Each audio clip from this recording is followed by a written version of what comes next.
So we finally get some Season 2 news, February 7th. We're going to go over everything in the roadmap. Regardless of mode, I will put timestamps to make it a little bit easier if you just want to bounce to sections you're interested in, but we'll go ahead and just get right into it. So for multiplayer, we kind of have the overview here. There's going to be a massive multiplayer offering. 4 new core 6v6 maps arrive across Season 2, including 3 brand new 6v6 maps and fan favorite remaster. 2 map variants ready for Hardpoint and Vortex mid-season playlists. Explore 2 otherworldly themed map variants based on Skid Row and Terminal. And that was like the Tetanus map and the Spore Yard one, which are cool aesthetics. But it's just cool to have variants of maps, just like day, night, holiday. There's all kinds of different ones they can do. New war map, which is cool. They haven't had one. I don't think of one of those yet. Assault downtown Urzikstan skyscraper from the skies. Welcome to Operation Tin Man. 5 game modes and the Vortex playlist bring home a win in the team gun game. Quick scope your way to victory in the sniper only. Enjoy the return of Hardpoint and Bounty and battle rival juggernauts in the Juggermosh pit. And some of those will be in season, so you'll get a bunch of content in the beginning, and then a couple weeks later, a little bit more content. A couple weeks later, mid-season, more content, and a couple weeks later, a little bit more content. And then it depends on if you're playing everything that Call of Duty has to offer. There's quite a bit of content. If you only stick to one mode, you may be disappointed in one aspect or another. That's just kind of how it goes. Season 2 ranked play, claim the ranked rewards you unlocked in Season 1, which was incredibly short. Then continue to grind with the full season and all new rewards to earn. A new ninja vest, which will get rid of covert sneakers, so that you can actually swap that out for something else. Multiplayer maps, we get departures, which is kind of what it looks like, a terminal looking thing. It says it's medium large size, and then we get stash house, which you can kind of see what that looks like. Very small 6v6. You can kind of see that looks kind of tiny, which is cool. Fast pace is good. And then we got a medium size Vista. Cool. We get maybe some good screenshots there. And then DOS House is basically reimagined in daylight outside on top of the skates. I never even noticed that could have been DOS House. That's actually kind of crazy. Interesting. I never even thought about that being that part of the map. And I don't think anyone else I've seen talk about that. That's pretty cool. DOS House, one of those, I would say, fan favorites from Vanguard. Vanguard didn't have a lot of great maps, but that was probably one of the fast maps that you can do your camos on in addition to shipment. I don't know if people actually like the map, but it was super efficient for camos. So 2 map variants, and this is Airborne, which is Terminal, which you can kind of see how that looks very different. And then we have Skid Row, which is the map variant there, Skid Grow, which overgrown with the green everywhere. So cool. And then the war map is basically similar POI that we just looked at, but it'll be 6v6 where you got to push the objective further down the way. 5 game modes. We got team gun game, which is interesting. We got snipers only. That's at launch as well. Hardpoint, that's LTM, that's at launch. So you'll have different options if you want to mess around with that. And then we got the Juggermosh, which is mid-season. And then the Bounty, which is also mid-season. And then Vortex Decay, mid-season as well. So this goes back to what I was saying. There's going to be stuff there, and then it carries over. Multiplayer ranked intel at the launch. Basically, they updated the new rewards, so you get new rewards all the way across for winning ranked matches. So you got quite a bit of time to do 100 wins. And then the skill division rewards, then there's a bunch of all of those. Animated calling card emblem for number 1.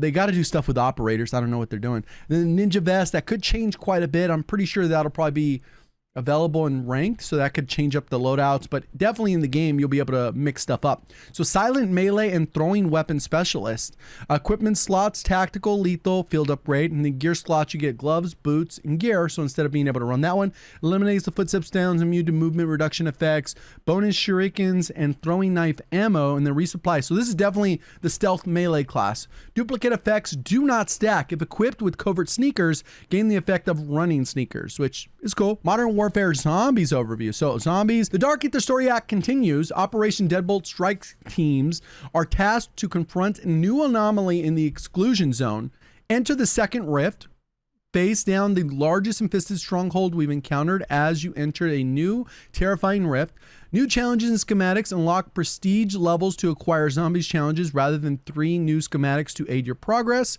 Interesting. Then Warlord, we get an elusive chemical warfare specialist.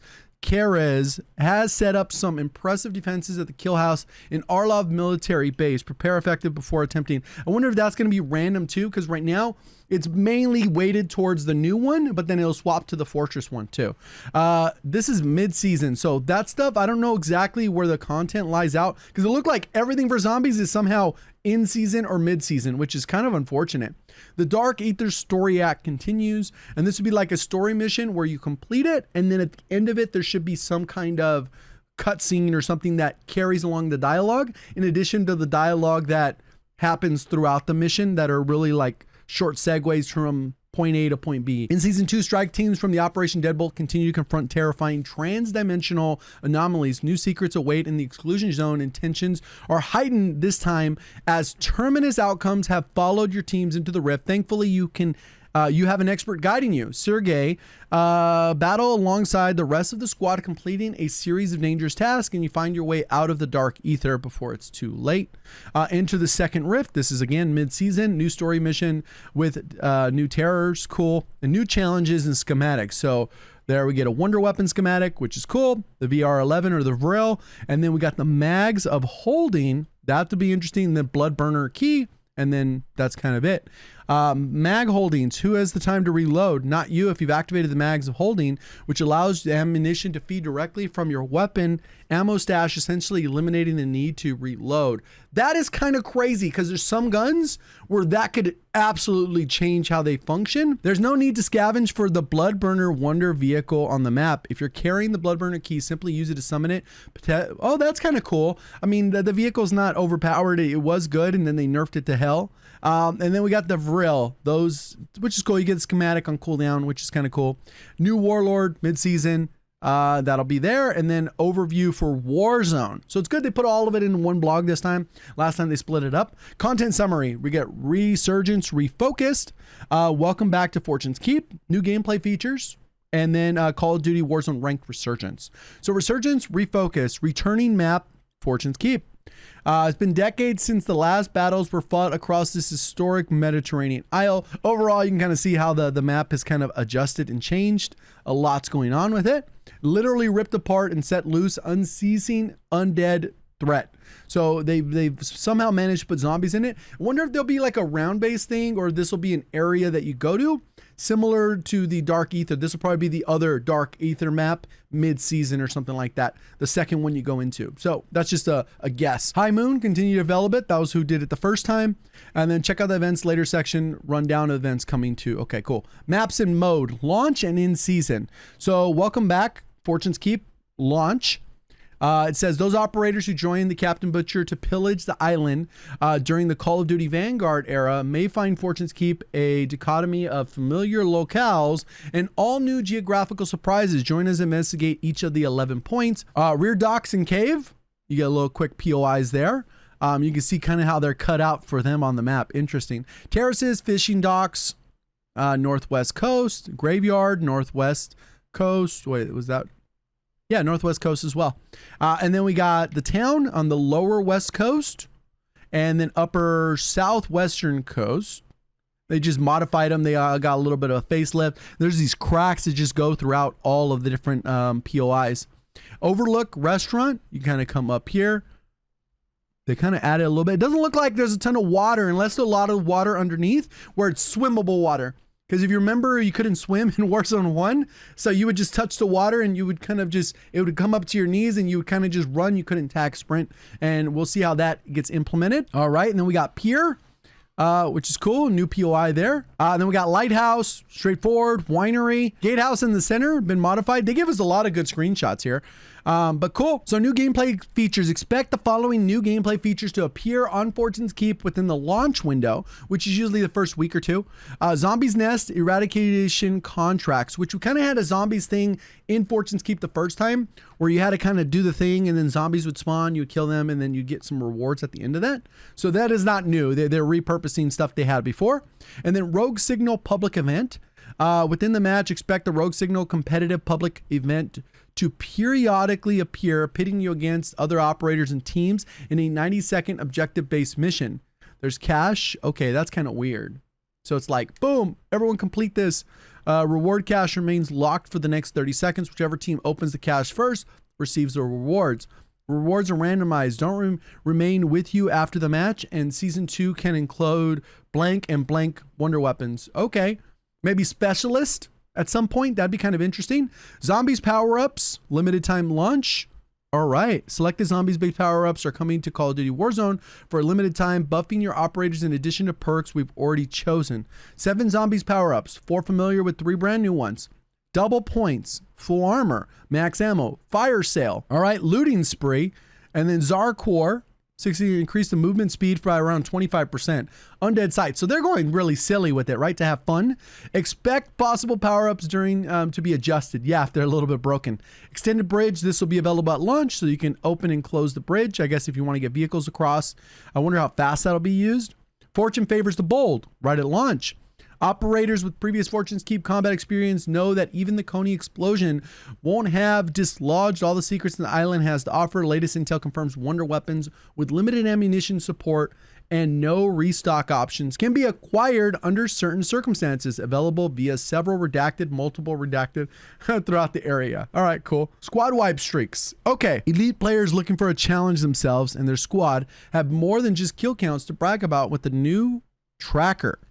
Look at the top right of the HUD during Season 2 and the new skull and sickle icon. Next to the remaining team's players, your teams, and players watching you. This keeps count of the squad wipe streak total. This represents the number of squad wipes you achieve and back-to-back with a set period of time. This is tracked per match and is added to your main stats along with your personal. That's kind of interesting because normally if you're going for high kills in a resurgence mode, you do not want to wipe teams. Normally you want to, if there's a trios, you kill 2, you leave the last one until you see their teammate spawn, and then you kill them. And then when the teammate lands, you kill them because then the next one's coming in and you kill them. And you're basically just killing the same team over and over, farming them. And if they continue to land on you, that's free kills. If they go ahead and leave, cool, you end up fighting them later. Hopefully they can regain or whatever. But that's normally how you get higher kills in resurgence, by farming one or more teams. So I don't know if you're going for high kills, you might not want to go for that squad wipe stat, but we'll see kind of how that ended up working out. It'll be cool. There'll be some rewards for that too. Additional features mid-season. So there's a research vessel, mobile point of interest. A large pontoon style watercraft has been rumored to appear in the waters off the coast of Fortune's Keep. Later in the season, certain to draw attention, the craft is large enough for combat to take place across the deck. The ship comes with its own helipad, ascender, and a variety of countermeasures of blank to be. Okay, and then we get Buster Bunker kill streak. Use binocular designated target area, and lethal launches a missile vertically to decimate a building through multiple floors. Oh, damn, that sounds broken. And then the PDS is something we had before. Then you just stay inside the gas for like 10 seconds with that. Then Call of Duty Warzone Ranked. This is within the launch window, so it won't be there day 1. Interesting. So ranked play arrives in Call of Duty Warzone, taking place in Fortune's Keep and using the resurgence rules for the first time. The fundamentals are the same. Fight your way towards the top 250 leaderboard. Cool. You get trios, Fortune's Keep, resurgence. Public restrictions, yes. Fire sale and restock happen at fixed circles. No other public events. Vehicle restrictions, yes. No turret vehicles. Restricted gameplay elements, yes. Buy station inventory adjustments, yes. Which you'll have to get into. Cool. You got the different little rewards like we've seen. I don't think there's going to be a BR ranked, so that might piss some people off, but it is what it is. So you get the SR is related to placement, kills, assists, and kills by your squad, which is no different than our normal one. Let's see. Place in the top 8, you get 1 star. Place in the top 5, you get 2 stars, and then you get 3 stars. You get the star system is those rewards. So you get these SR rewards. Teams remaining, you get 0 if there's 14. You get in top 10, it's 15 points, then 30, 45, as you can see. And for winning the match, you're going to get 150. SR, teams remaining, you're going to get these various skill breakdowns. We'll just have to see how they play out. I know people got flown out to go try this a little bit early. I'm pretty sure everyone's going to be gassed about it. That is actually uploading it, which is always just a fun experience. So keep that in mind, that there's some like hype around just being able to go to a studio and enjoy the game without any nonsense. You get early access. It kind of works out really good. New seasonal SR challenges begin each Ranked play sessions strong. Ensure your ranked division rapidly by earning bonus SR for completing challenges. Visible in the front end menus. Okay, so this is just like for the kickstart. Boom, you do all these things, then you're just going to jump bonus SR, which is kind of interesting take that like multiple matches could add up because it might take you 3 matches to get 10 kills in ranked.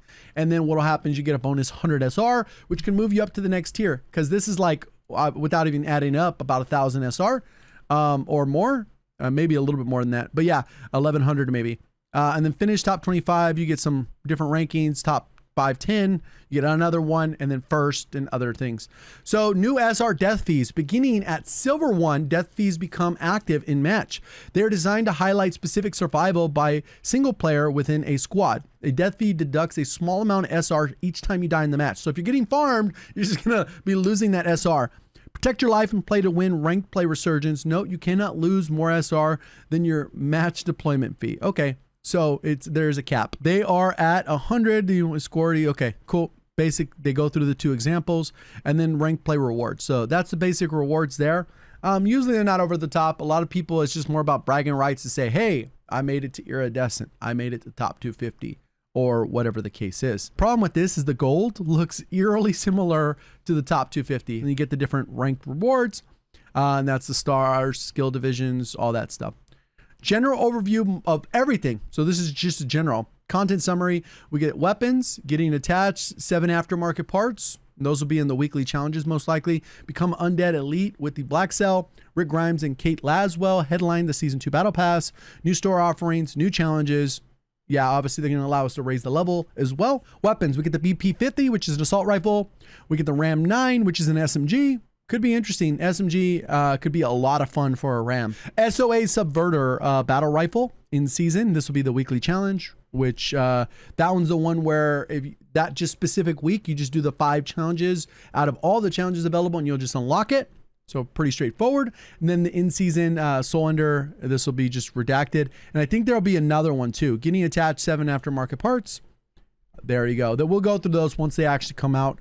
Not much going through every detail of it now. And when maybe only one will be really usable. Black Cell. Cool. They went with the gold theme. I'm kind of shocked. That's just kind of how it goes. Rick Grimes Laswell joined the headline Battle Pass season, not representative of actual gameplay. I would imagine that doesn't look like gameplay when you're walking with hands out slowly. Rick Grimes, cool. Kate Laswell, John Doe. That's going to be a fun skin. New challenges events. Cool. So we get the weekly challenges. That's actually a cool. Rotten Inferno, 8 weeks of challenges.